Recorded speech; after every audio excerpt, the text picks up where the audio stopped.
सत्र के लिए राज्य सरकार ने दे दिया, निर्णय ले लिया कि 75% का अनुदान किसानों को देंगे और अगर अनुसूचित जाति, जनजाति और अति पिछड़े वर्ग के कृषक हैं तो उनको 80% का अनुदान देंगे। और आप जान लीजिए बुआई के लिए और जो कंबाइन हार्वेस्टर का काम चलता है उसी के चलते ये जो पराली वाला समस्या शुरू हुआ, फसल अवशेष को जलाना शुरू किया, ये अपने भी कई राज्यों, कई जिलों में शुरू हो गया। तो उससे बचना है, उसके उपयोग में कमी लाने पर जोर, इसके लिए अभियान चल रहा है। और आप जानते हैं कि 4 जो मशीन हमने बताया बुआई के लिए हैप्पी सीडर एवं जीरो टिलेज मशीन, फसल अवशेष को छोटे छोटे टुकड़ों में काटकर खेत में बिछाने के लिए रोटरी मल्चर, फसल अवशेष को इकट्ठा करने के लिए स्ट्रॉ रीपर एवं स्ट्रॉ बेलर, फसल काटने एवं बंडल बनाने के लिए रीपर कम बाइंडर यंत्र। तो ये सब काम हो रहा। फसल बीमा योजना को समाप्त करके लोगों को पैसा लगता था, बिहार फसल सहायता योजना लागू कर दिया गया है। अब कितना हुआ है?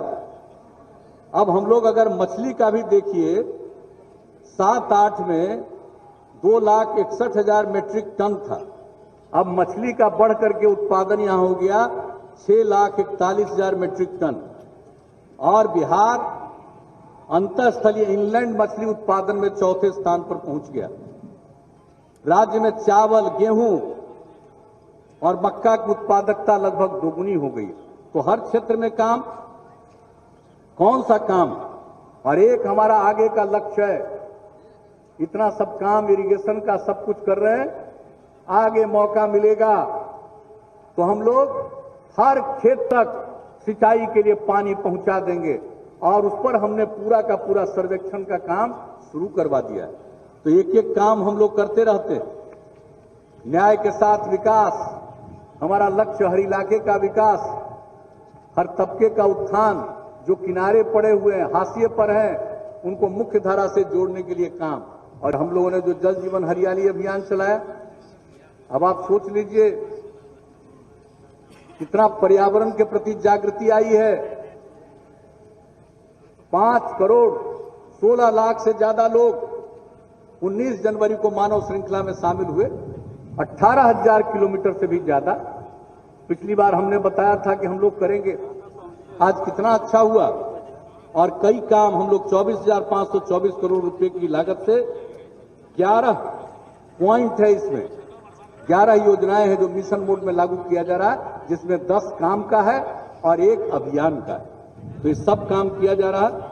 और किस तरह से काम हुआ है हरित आवरण के लिए, हम लोग जल जीवन हरियाली बोलते हैं, यानी जल है, हरियाली है, तभी बीच में जीवन सुरक्षित है। और जो काम किया इस बार का हम लोगों का लक्ष्य था, 9 अगस्त को बिहार पृथ्वी दिवस के अवसर पर 2,51,00,000 पौधे लगाएंगे। ये जो कोरोना आ गया, पहले से शुरू कर दिया गया 5 जून से, और 9 तारीख तक, 9 अगस्त तक 2,51,00,000 की जगह पर 3,47,00,000 पौधे लगे हैं। अब कितनी जागृति आई है, मैं सबको बधाई देता हूं। और एक बात जान लीजिए, जो हम लोग तालाब, पोखर, आहर पईन के लिए सब किए हैं, अभी लघु जल संसाधन विभाग की तरफ से उद्घाटन हो गया, 1753 योजनाएं का उद्घाटन हो गया। तो एक एक चीज है। और आप जान लीजिए कि सारा काम हम लोग करने जा रहे हैं। और गया, बोध गया, राजगीर, नवादा, सबको गंगा नदी का जल जो उपलब्ध कराएंगे, उस पर काम प्रारंभ हो गया। तो एक एक काम हम लोग जल जीवन हरियाली अभियान के लिए भी किए। तो जो भी हमारा कर्तव्य है, चाहे आज की कोई समस्या हो या कोई भी समस्या आए, उसके समाधान का भी प्रयास हम लोग करते हैं। और इसके अलावे जो भी हमने घोषित किया, 7 निश्चय या जल जीवन हरियाली अभियान, ये सब पर काम, एक एक काम को किया है। और आप लोगों को हमने कुछ बातों की जानकारी दी, समय तो लग गया, लेकिन हम इतना जरूर बताना चाहते हैं कि ये सब काम तो करते ही रहेंगे, लेकिन कुछ और काम करने वाले हैं, तो उसकी सूचना हम दे देना चाहते हैं।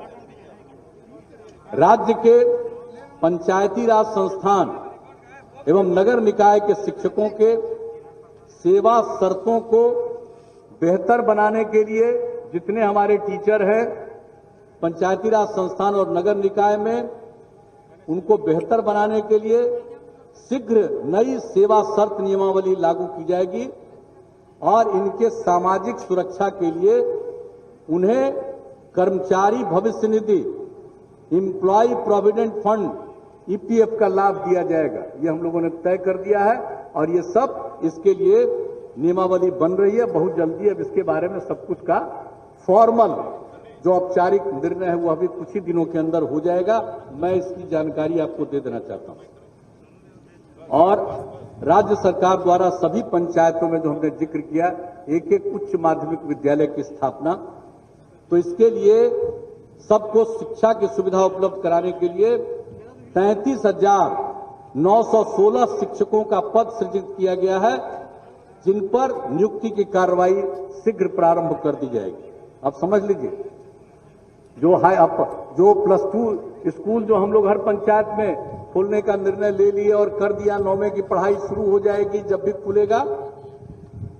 कुछ जगहों पर जो बचा हुआ था 3,300, अब सब जगह के लिए 33,916 शिक्षकों का पद सृजित किया जा रहा है। अब एक बात और जान लीजिए, बिहार भवन एवं अन्य सन्निर्माण कर्मकार कल्याण board, Bihar building and other construction workers welfare board के माध्यम से सभी निबंधित निर्माण कर्मियों को विशेष अनुदान के रूप में 2,000 रुपया दिया जाएगा। कृषि से संबंधित उद्योगों तथा कास्ट आधारित उद्योग, वुड बेस्ड इंडस्ट्री को औद्योगिक प्रोत्साहन नीति के अंतर्गत देय लाभ के अतिरिक्त कैपिटल सब्सिडी देने के लिए अलग से योजना लाई जाएगी। और जो आरा मिल से संबंधित जो समस्याएं बहुत कठिन हो गई थी, उसके बारे में हम लोग नया कानून ला रहे हैं। आरा मिल संबंधी उद्योगों को राहत देने के लिए, उनको राहत पहुंचाने के लिए नया कानून तुरंत आएगा। राज्य के उत्कृष्ट खिलाड़ियों को सरकारी नौकरी देने की हमारी नीति है। आप जान लीजिए, 29 अगस्त को राष्ट्रीय खेल दिवस के दिन खिलाड़ियों के लिए 250 से अधिक पदों की नियुक्ति हेतु विज्ञापन निकाला जाएगा। विशेष अभियान चलाकर स्वास्थ्य विभाग में अगस्त माह में 4,997 यानी 5,000 नर्सों एवं 4,000 से अधिक चिकित्सकों की नियुक्ति की जाएगी। सितंबर माह में 1,750 से अधिक लैब तकनीशियन, फार्मासिस्ट एवं सैनिटरी इंस्पेक्टर की नियुक्तियां भी पूर्ण की जाएंगी। उसके बाद विगत कुछ वर्षों में 3,350 सहायक प्राध्यापक के पदों के विरुद्ध 2,775 पदों पर नियुक्ति कर ली गई है। शेष पदों पर बिहार लोक सेवा आयोग की अनुशंसा पर रिक्ति शीघ्र भरी जाएगी। इसके अतिरिक्त 4,000 पदों पर नियुक्ति हेतु बिहार राज्य विश्वविद्यालय सेवा आयोग जो बन गया, वहीं से अब नियुक्ति होनी है। 1 माह के अंदर अधियाचना भेजी जाएगी। सहायक प्राध्यापक की बहाली के इच्छुक लोगों की एक उनके सामने समस्या आ गई थी। 2009 से 12 के बीच पीएचडी की अमान्यता और एमफिल, ये जो दोनों को लेकर के उनको परेशानी आ रही थी, इसके संबंध में जो इतराज था, उनकी भावनाओं का आदर करते हुए नियुक्ति के आधार में आवश्यक परिवर्तन किया जाएगा। और कोविड-19 से, ये कोरोना से मुक्त हुए व्यक्तियों के रक्त प्लाज्मा, ब्लड प्लाज्मा दान करने पर जो मुक्त हो गए हैं, वो ब्लड प्लाज्मा दान करेंगे। तो दानकर्ता को धन्यवाद देते हुए राज्य सरकार की तरफ से 5,000 रुपये का पुरस्कार उनको दिया जाएगा। ये बात हम लोगों ने तय कर दिया। तो ये सब काम होने वाला है। टीचर से लेकर के जो भी समस्याएं आ गई है, सब के लिए भी हम लोग ये सब काम कर रहे हैं। तो ये सब आप लोगों को हम बता देना चाहते हैं कि हर तरह से हम लोग यही काम करते रहते हैं रात में। अब भाई हमको तो ऐसे ही मौके पर कुछ बोलते हैं, आजकल तो वो चल गया ना सोशल मीडिया पर, रोज लोग करेगा ट्वीट क्या करता है कुछ नहीं जानता, वही सब ट्वीट करता है। क्या क्या करता है, कितना काम हो रहा है बिहार में।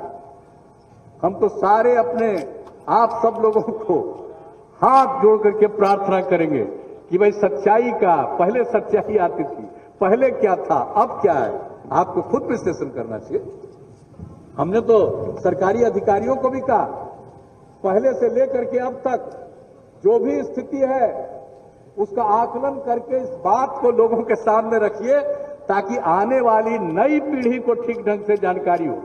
हम लोग जितना काम कर दिए, कहीं सड़क था जी, गड्ढा था, गड्ढा में सड़क, सड़क में गड्ढा, यही कहा जाता था। बिजली था, कुछ नहीं था। लेकिन जो कम उम्र के बच्चे, उनको कुछ मालूम नहीं। अब वो सब 18-20 के होने जा रहे हैं। तो भाई सबको सही बात होना चाहिए। सोशल मीडिया का दो रूप है, एक पक्ष बहुत पॉजिटिव है, उसके माध्यम से सबको सही जानकारी मिलती है, और एक पक्ष है इसका दुरुपयोग करता है, कोई काम नहीं करेगा, घर में बैठा रहेगा, सोया रहेगा, कुछ न कुछ को कुछ लिख देगा। तो इसलिए इन सब चीजों के बारे में सही बात की जानकारी भी देनी चाहिए। हम इसलिए ऐसे मौके पर भी सब बात अब तक हुआ आपको, हालांकि समय लग गया होगा, लेकिन हम तो कोशिश किए अति संक्षेप में ही कुछ बता देना। इतना काम कि हम सब काम की चर्चा कहां किए।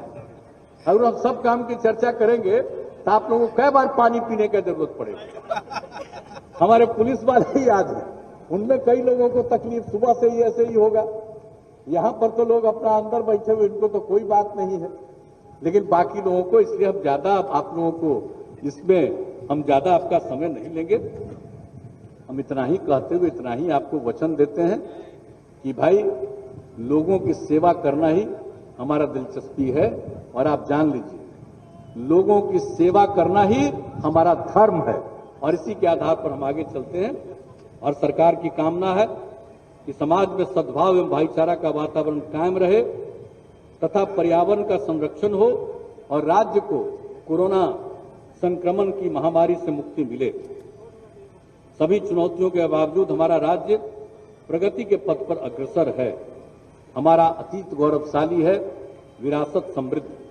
हम उसी ऊंचाई को फिर से प्राप्त करना चाहते हैं। तो आइए स्वतंत्रता दिवस के शुभ अवसर पर हम सब यह संकल्प ले कि बिहार को राष्ट्र के मानचित्र पर एक खुशहाल राज्य के रूप में स्थापित करने के लिए अपना सहयोग प्रदान करेंगे। बिहार का इतिहास कितना गौरवशाली, तो हम इसको एक खुशहाल राज्य बनाएंगे, और इसके लिए हम सब संकल्प लें और सब लोग सहयोग प्रदान करें। और इस अवसर पर मैं पुनः आप सभी को और सभी बिहार वासियों को स्वतंत्रता दिवस के शुभ अवसर पर अपनी शुभकामनाएं देता हूं। अब 3 बार जय हिंद, जय हिंद, जय हिंद, जय हिंद।